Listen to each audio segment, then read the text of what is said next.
Hello everyone, welcome to another video with a continuation of our mythology saga. As you may see from the title, today we have Norse mythology. I do not know much about Norse mythology, with the exception of a few gods that are popular in movies, etc. Anyway, but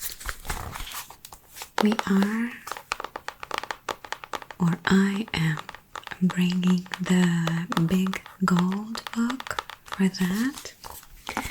And again, Northern Europe is where we are going. So,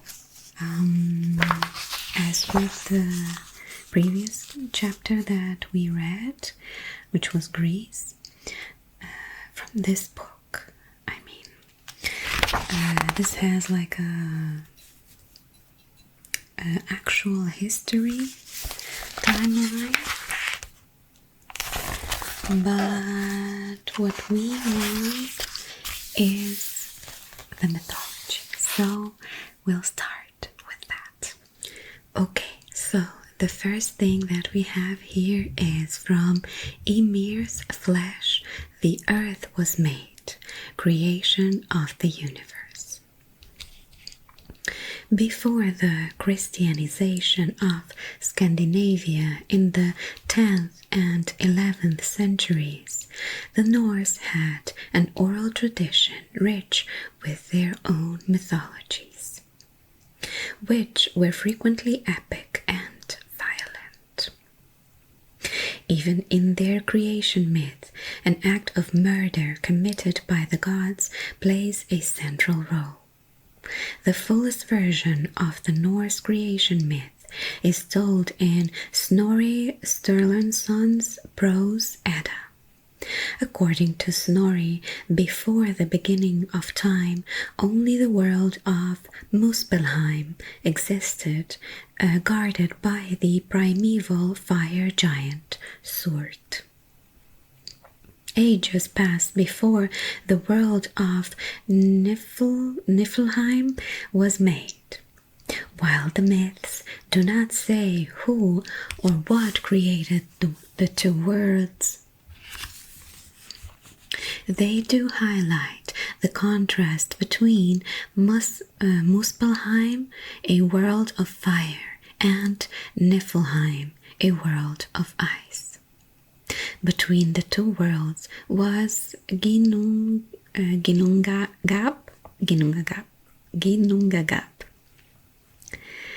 the primordial void.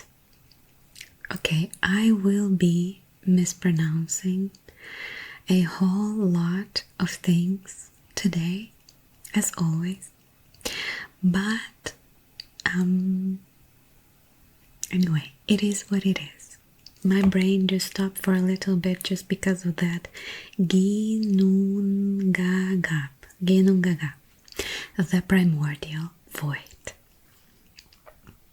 11 rivers rose from a spring called Hvergelmir.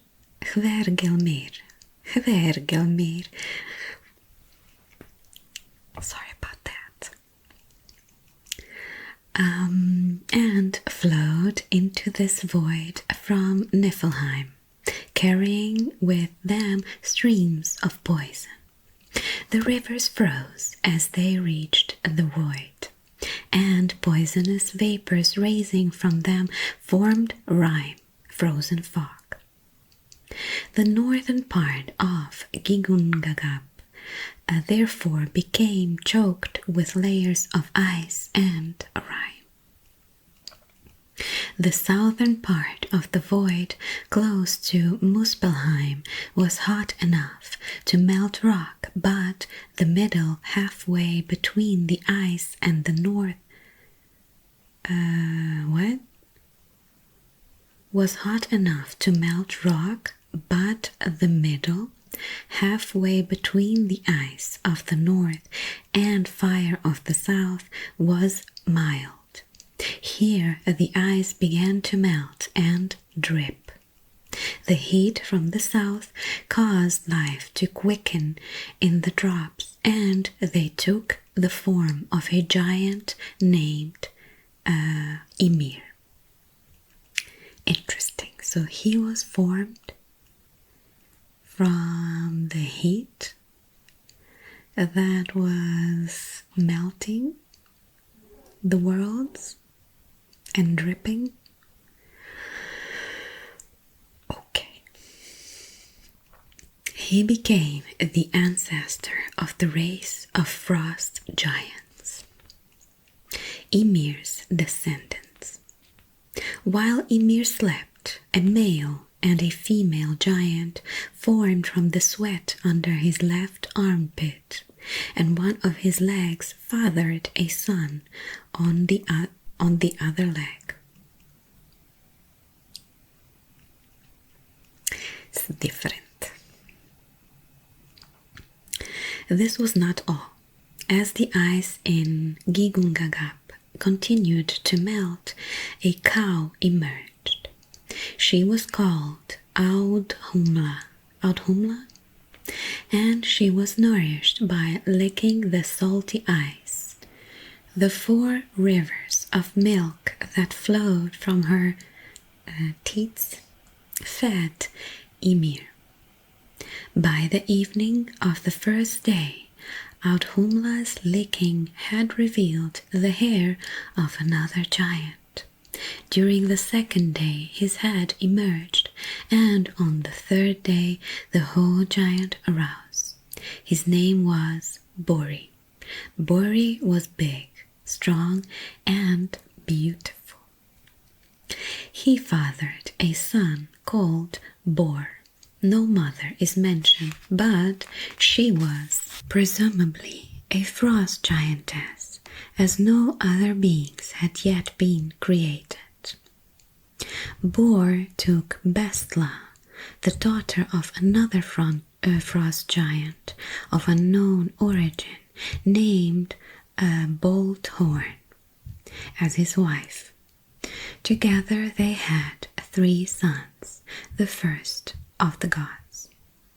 The eldest son was Odin, the second was Vili, and the youngest was Ve. These 3 gods, however, thought the giants were rough and uncouth.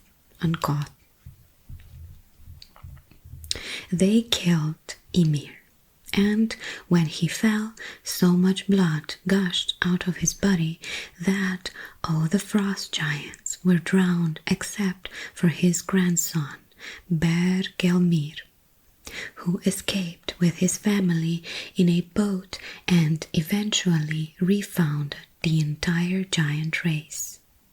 Many commentators have suspected a biblical influence in this story, with Bergelmir as a giant Noah. It is not clear if this is a genuine myth or an invention of the Christian stories. Okay, so a lot has happened, right? We have the first giant, Ymir, created from melting the worlds, from his sweat and, just his legs and armpits and whatever else. Other giants were being created at the same time. The worlds continue melting and created yet another set of giants. Anyway, these giants started to reproduce, right? And again, we have the first line of gods, right? The Norse gods, I would say, which is Odin, Vili, and Ve. And they killed Ymir.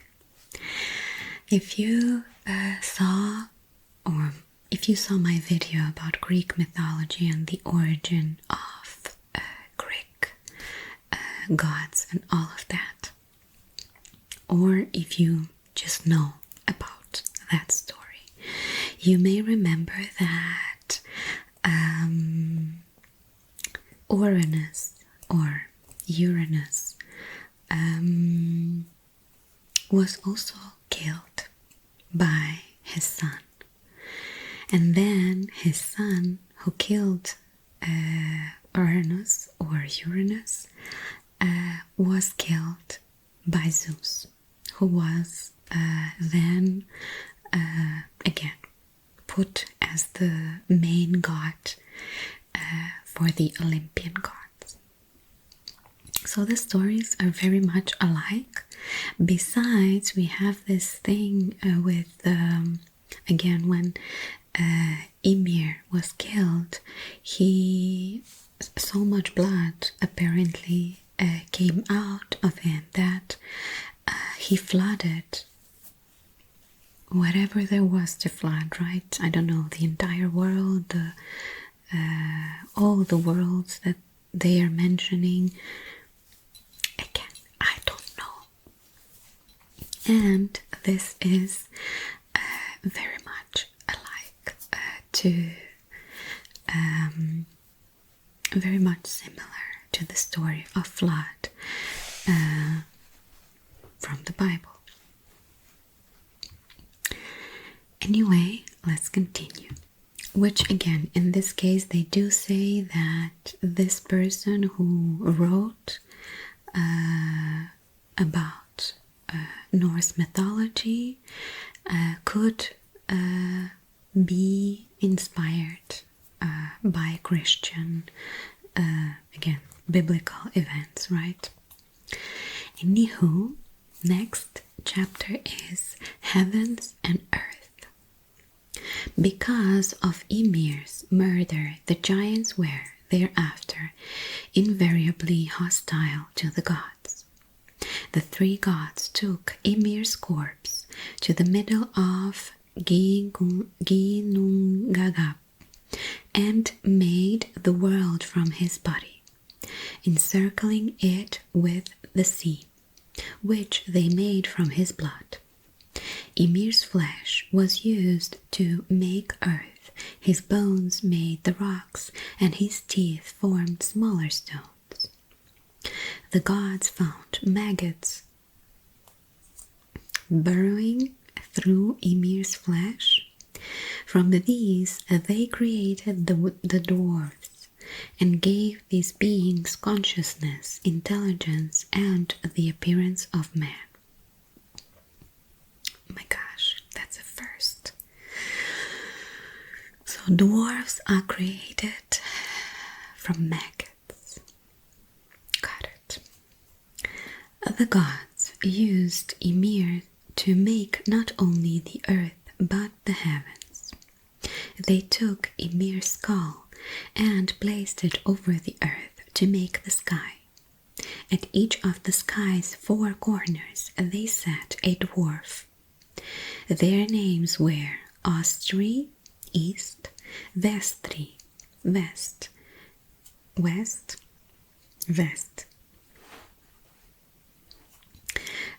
Nordri, north, and Sudri, south. The gods also caught some of the sparkles and molten embers that were blowing out of Muspelheim and set them in the sky to light the heavens.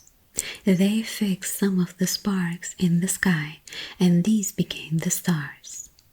Other sparks, the planets, moved about on courses set by the gods.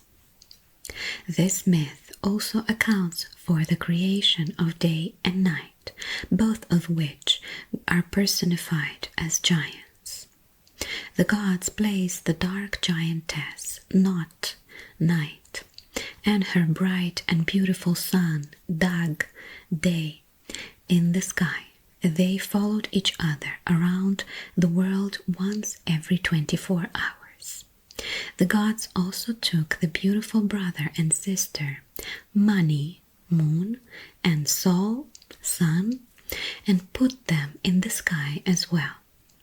According to Snorri's myth, both Mani and Sol move quickly across the sky because they are pursued by wolves.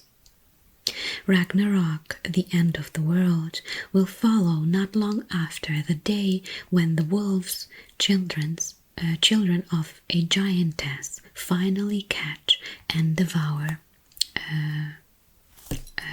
sun and moon. Fortress of Midgard. The gods made the earth circular and gave the part around the shores to the giants as a home. This was called Jotunheim, from Jotun, the Old Norse name for the giant, and Heim, meaning home. In the middle of the earth, the gods used Ymir's eyelashes to build a fortress to keep the giants out. They called this place Midgard.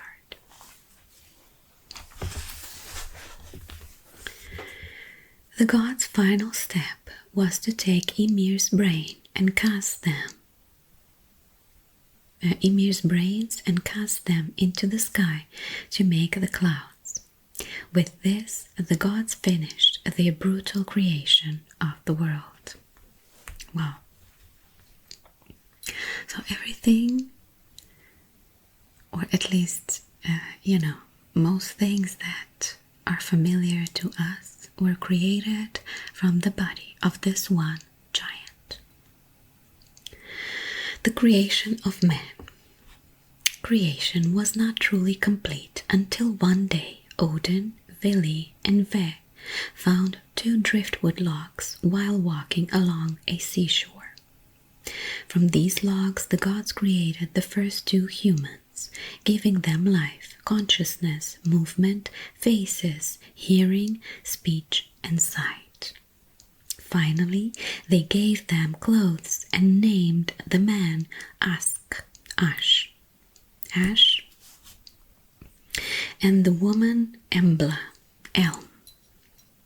The gods gave them and their descendants the realm of Midgard to live in. But wasn't Midgard where the giants were staying? Anyway, after they had created humans, the gods created their own realm of Asgard, high above Midgard. There they built their halls, the most magnificent of which was Odin's own Valhalla, a heaven-like place where dead warriors would be entertained with feasting. To link Asgard and Midgard, the gods built a fiery rainbow bridge named Bifrost. Humans often fleetingly glimpse Bifrost in the sky, but only the gods may cross it. So we have the origin of gods, which is Bori, who was a giant, of course, who gave birth alone to Bor, which was another giant, of course. And then Bor had children with Bestla, who was a giantess, seemingly appearing out of nowhere. There are many mythologies, or I'm picking my fights a bit dangerously today, but let's take the Bible. So we have Adam and Eve. Coincidentally, Ask and what's her name, Embla, have their names starting with the same letter. Anyway, coincidences. But yeah, let's start with Adam and Eve, right? They were both created.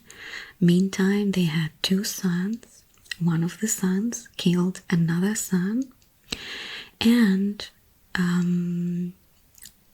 anyway, they started the entire human race from there. My question is, who did I forgot the name of the son, but anyway, the son of Adam and Eve, who did he had children with? Or he did not have children?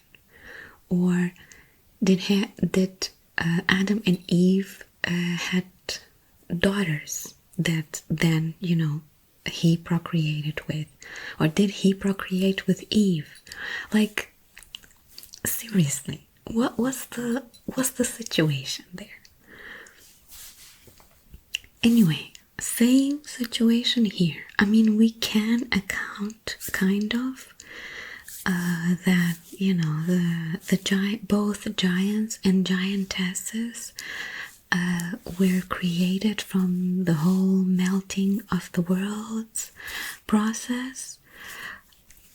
Let's hope it's that, because otherwise it's just like, the female counterpart of the giants, just, or gods, are just like showing up from thin air.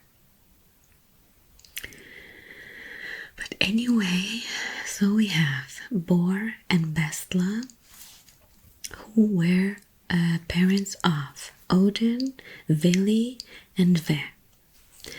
Odin had children with Frigg, and which was a goddess, and Fjorgyn, which was a giantess. So from his relationship with Fjorgyn, he had his son Thor. And from his relationship with Frigg, which was a goddess, he had Baldur, which was a god, and over a dozen sons by other lovers.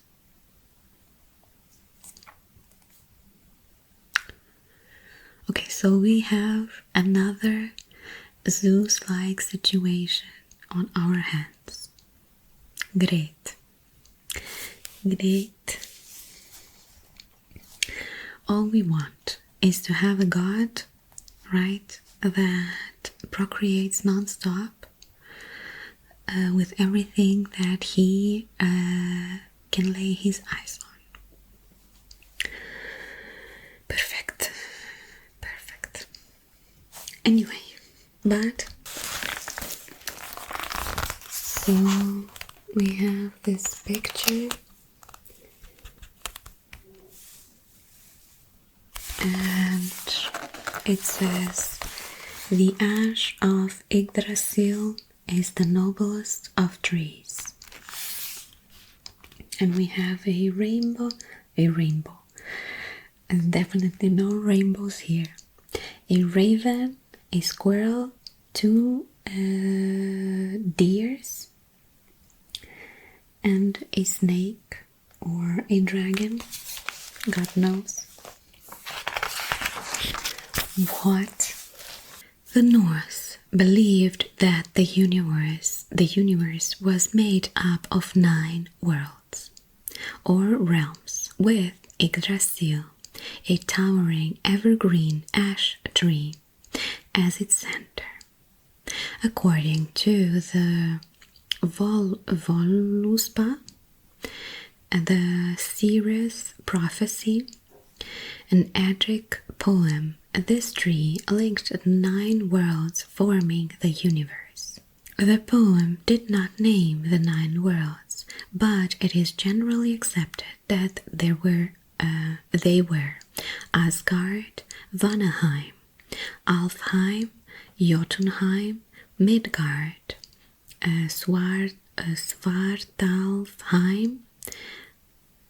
Svartalfheim, Niflheim, Muspelheim, and Hel. Each world was home to a different type of being. Asgard was the realm of the Aesir family of gods, led by Odin. Vanaheim was home to the Vanir family of fertility gods. Alfheim was the home of the light elves. Jotunheim was the realm of the frost giants. Midgard was the world of humans. Svartalfheim was inhabited by black elves and dwarfs, and Muspelheim was the world of the fire giants. Niflheim was a realm of ice, freezing mists, and dead souls. Finally, Hel was the underworld, realm of the goddess by the same name, who ruled over those who had died of sickness and old age. Navigating the worlds. Norse sources often contradicted one another, and it remains unclear where each of these realms was in relation to one another. It is likely that the Norse themselves had no settled understanding of this. The description of the realms as dwelling in Yggdrasil's roots and branches gives little indication as to their actual spatial positioning. Asgard is usually considered to be a celestial world, linked to Midgard by the Rainbow Bridge Bifrost. Alfheim was also probably a higher realm in close proximity to Asgard. We have no clues from the extant sources as to the location of Vanaheim, but because the Vanir were associated with growth and fertility, it may have been part of the underworld. As its name implies, Midgard, meaning middle world, lay between Asgard and the underworld, and was apparently surrounded by the ocean. It is unclear, however, wherever Jotunheim and Svartalfheim lay inside this encircling ocean or were outside of it. In one Eddic poem, the land of the giants is separated from the human realm only by a river. As black elves and dwarves lived underground, Svartalfheim was probably subterranean, though not part of the underworld, which Niflheim and Hel both belong to. Hel was linked to Niflheim by Gjallarbrú, a golden-roofed bridge over the river Gjall, which ran between the two realms. Interesting. Roots and skies. To complicate matters, Snorri wrote that Yggdrasil was supported by 3 enormous roots.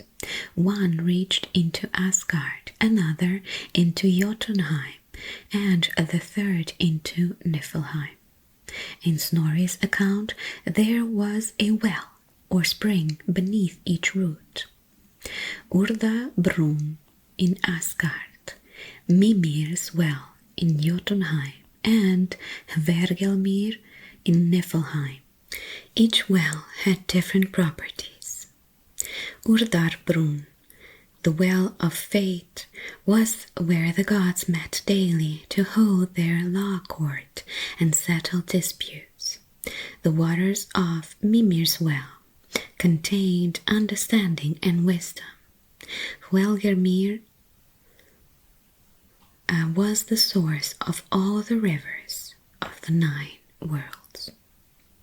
Things often came in multiples of 3 in Norse myths. 3 and 9 in particular were sacred numbers. Adding to the mystery of the 9 worlds, there were also 9 heavens. Oh my gosh!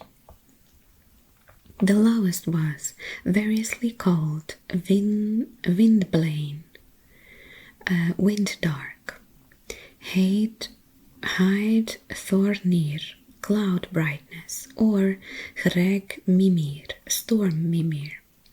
The second lowest heaven. Oh my god, all of those names are for the same one.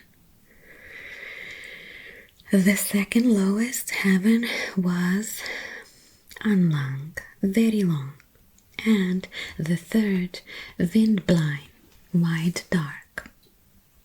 Windblind, wide dark. These were followed by Vidfedmir, wide embracer, Hjord, cloaker, Hlynir, double lit, Gimir, jeweled, and Vetmimir, winter mimir. What's mimir? Higher than all the clouds and beyond all the worlds was Skatirmir, rich wetter. According to Snorri Sturluson, the only inhabitants of the heavens were the light elves who, perhaps influenced by his own Christian beliefs, he saw essentially as angelic beings. Although they came from Alfheim, they also protected the heavens. Okay. So we have all kinds of beings: dwarves, elves, dark elves, light elves, giants, humans, gods. Did I already say gods? There were many gods, okay? Only Odin procreated enough of them to be grouped in like 12 random sons that he had, you know. Creatures of the tree. Yggdrasil was home to a number of creatures that fed on it, causing the tree constant suffering. It was seen as being sentient in some way. The serpent Nidhogg, vicious blow, which lived by Hver Gelmir, constantly gnawed at Yggdrasil's roots. 4 stags called Dain, Dvalin, Dineir, and Durathror ran between its branches, feeding on its fresh leaves. They sound like the names from, you know, dwarves. Balin, Dvalin.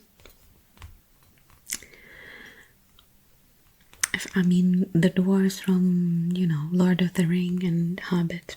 In the tree's highest branches sat a wise but unnamed eagle, whose flapping wings caused the winds to blow.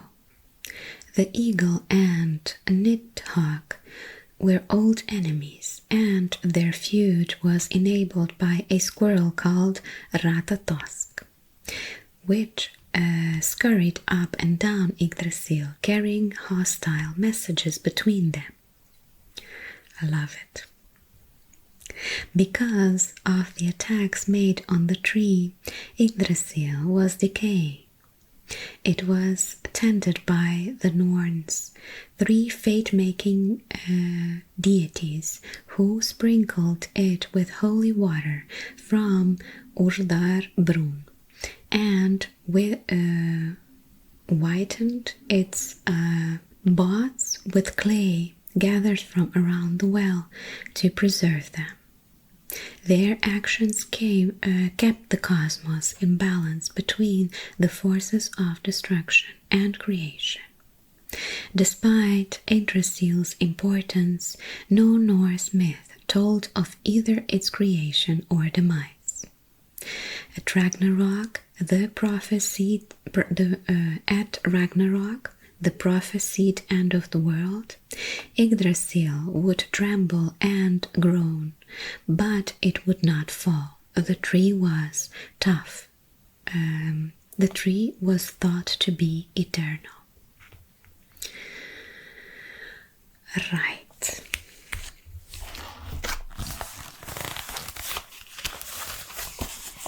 And here we have like a drawing, an explanation on how they would view the worlds being positioned on the said tree, right? So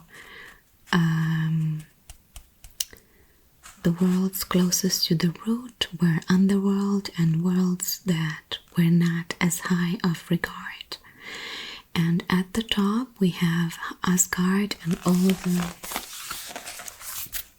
the fancy folk. Anyway, next chapter is Odin's knowledge. Odin ruled the 9 worlds from his throne. Hlidskjalf in Asgard. 2 ravens, Hugin, thought, and Mumin, memory, were symbols of his mind and set on his shoulders. Each dawn, Odin sent them out to fly over the worlds. They returned in the evening to report what they had discovered. Yggdrasil was also a source of knowledge for Odin.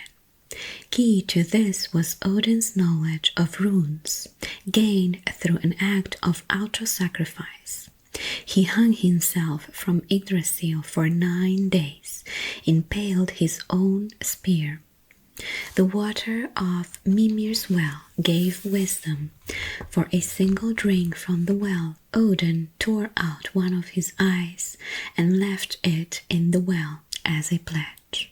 Okay, so that's why he doesn't have one eye. Sacrifice. His search for knowledge had one purpose. He had foreseen his death at Ragnarok and was seeking a way to defy fate.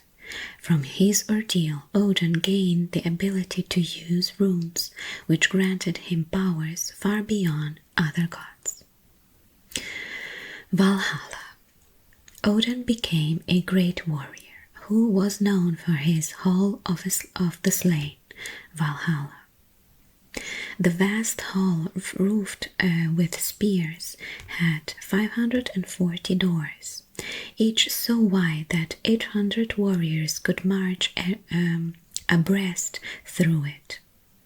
It was a paradise where the Einherjar, fallen warriors, could feast on pork and meat. The promise of Valhalla must have been a comfort to a Viking warrior facing death in battle, but most preferred to live and enjoy the spoils of victory. Only berserkers actively sought death in battle so as be guaranteed entry to Valhalla. These animalistic warriors work themselves into a trance-like fury before each battle. Odin's bloodlust was immense. 2 wolves, Geri and Freki, were Odin's companions, symbols of his cruelty. Their names both meant ravenous and greedy. They roamed battlefields, feeding on corpses.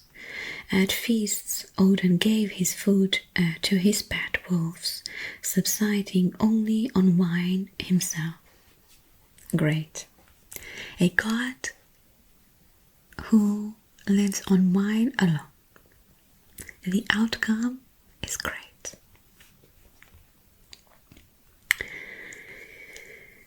He was also accompanied by the Valkyries, chosen of the slain, who conducted the souls of the bravest men killed in combat to Valhalla to join his personal band of dead warriors. In this way, the cosmic order mirrored the human order. For the Viking Age Norse, the chief and his personal retinue were at the center of society. This is all very intense, but the next chapter is the first war in the world, War of the Gods. The Norse described their gods collectively as Aesir, from which Asgard, the realm of the gods, was named. However, they believed that there had originally been two families of gods, the Aesir and the Vanir. The Norse believed that at the dawn of history, the Aesir and Vanir fought a war over who had the right to receive tribute, worship, and sacrifices from humans. The War of the Gods began because of the Aesir's treatment of witch called Gulveig during her visit to Odin's hall in Asgard. 3 times the Aesir tried to burn her, but each time she came back to life. Gulveig could create magic wands and cast spells and had the gift of prophecy. This marked her out as one of the Vanir goddesses. After the Vanir complained about Gulveig's treatment, both sides met at Urdabrunn, the Well of Fate, to settle their differences. What the hell? They tried to burn someone 3 times.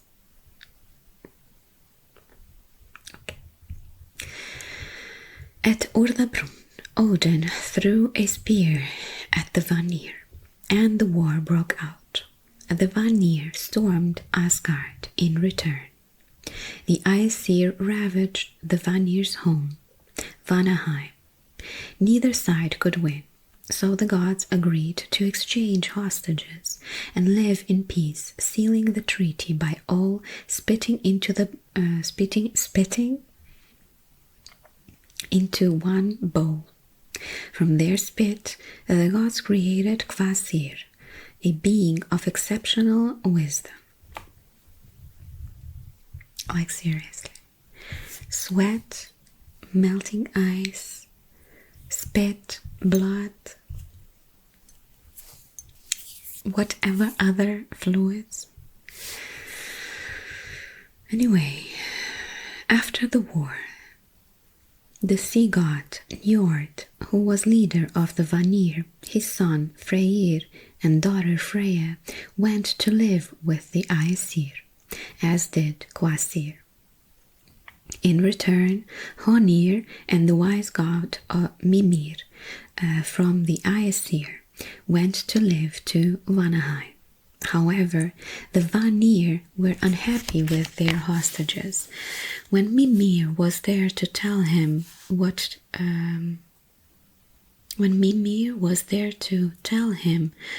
to say, Honir gave good advice, but when Mimir was away, he could only reply, "Let others decide." Feeling they had been cheated, the Vanir beheaded Mimir and sent Honir with his head back to Asgard. Okay. Odin preserved Mimir's head and gave it the power of speech so that he could benefit from his wisdom. The distinction between the gods eventually faded when the Vanir became Aesir and shared the tribute from humans. So basically, we have the family of Aesir, which is the main ruling god group. They lived in Asgard, one of the 9 worlds, descended from Vili, Ve, and Odin. Odin was the main ruler. Key figures included Thor and Loki, associated with power and war, and the Vanir, another family of gods, lived in Vanaheim, again one of the 9 worlds. Origins of this group is shrouded in mystery, so it is unknown. Key figures include Freya, Freyr, and Njord, associated with fertility and nature. Right. Anyway, last chapter that I'm gonna read is related to the treasures of the gods. The most important of the Norse gods were often closely identified with magical possessions, all crafted by dwarves, who were skilled blacksmiths. The gods originally acquired these treasures with the help of the trickster Loki. Unbeknownst to Thor's wife, Sif, Loki had cut her beautiful hair as a joke. When Thor found out, he threatened to break every bone in Loki's body unless Loki asked the dwarves to craft hair of gold for Sif. Loki's contest. Loki went to the group of dwarves called the Sons of Ivaldi, and they made Sif perfect golden hair. They also made the spear Gungnir, which once thrown never missed its mark, and ship Skidbladnir, which could carry all the Aesir, yet also be carried in a pocket. Then Loki bet the dwarf Brock that his brother Eitri could not make finer treasures than the Ivaldis. Whoever lost the bet, it was agreed, would forfeit their head. So they bet their head.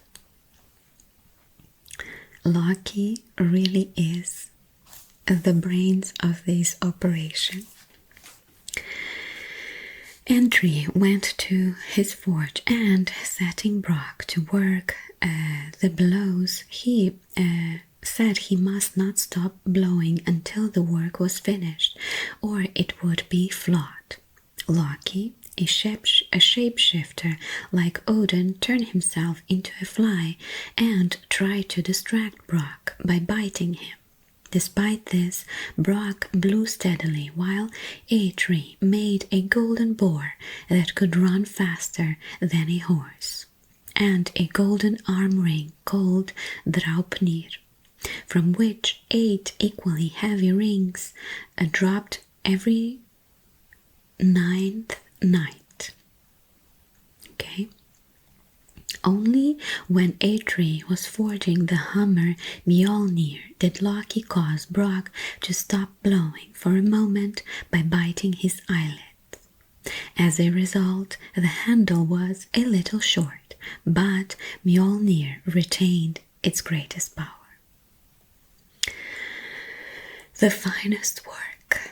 Loki and Brock went to Asgard to ask the gods whose work was the finest. Eitri's or the Sons of Ivaldi. Judging Mjolnir the finest of the treasures, the gods declared Brock the winner.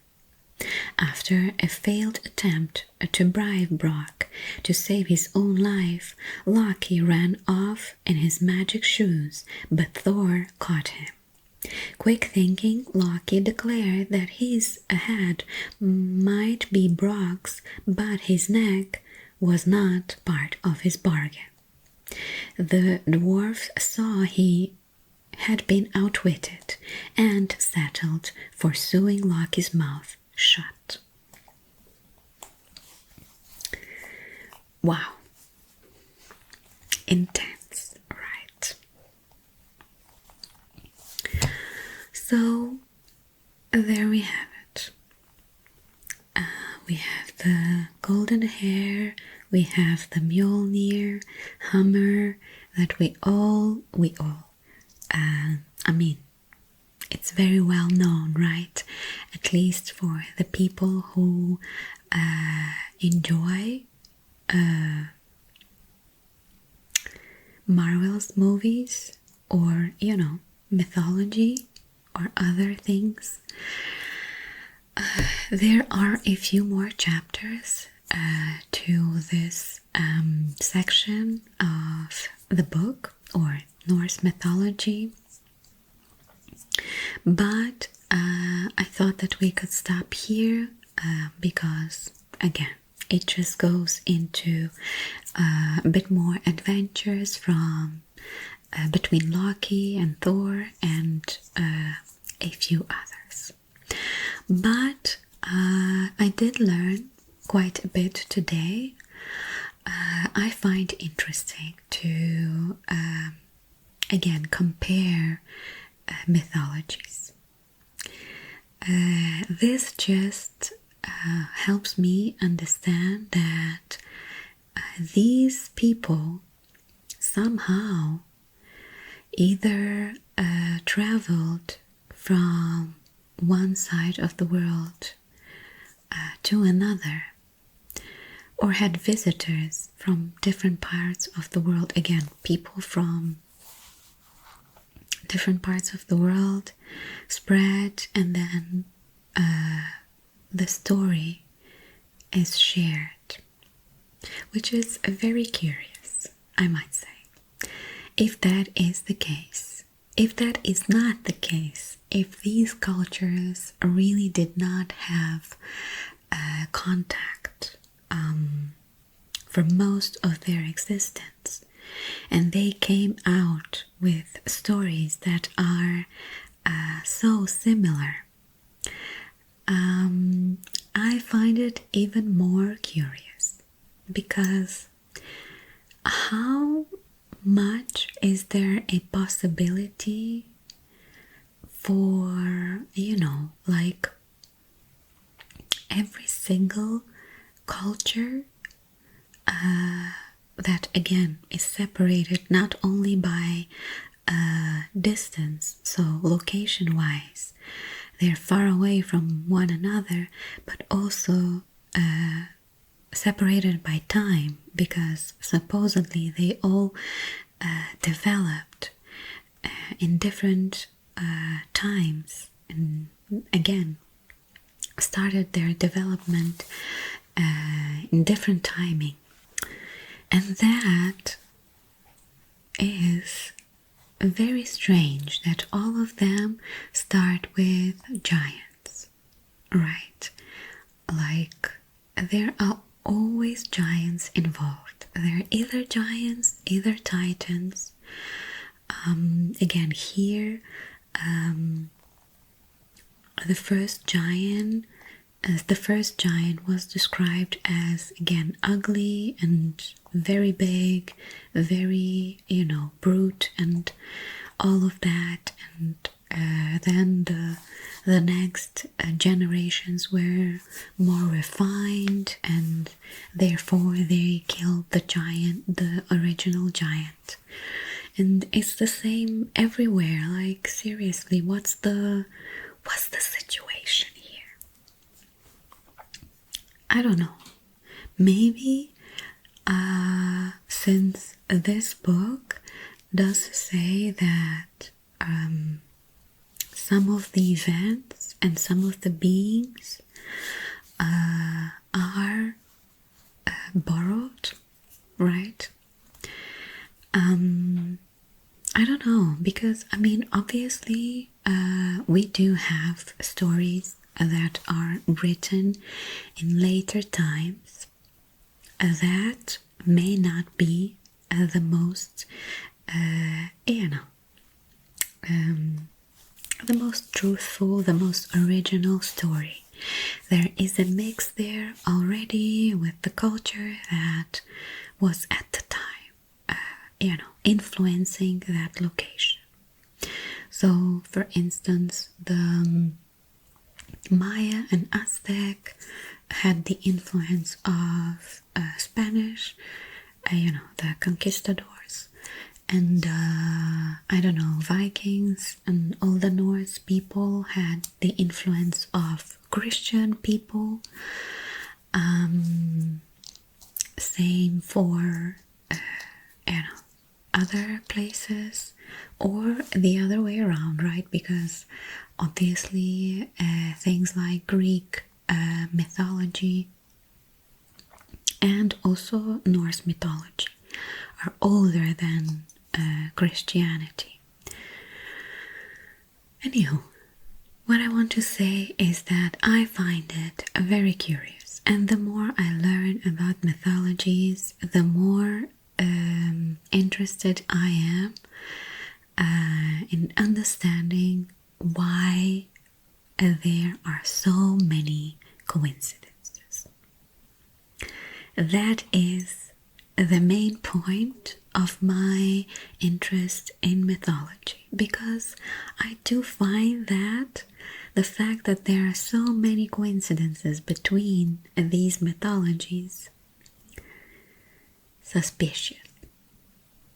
Anyway, but I will end this video here.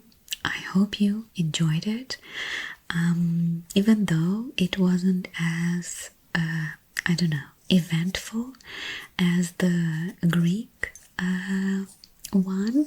I still think this was quite interesting. Anyway, thank you so much for joining me today, and I will see you next time.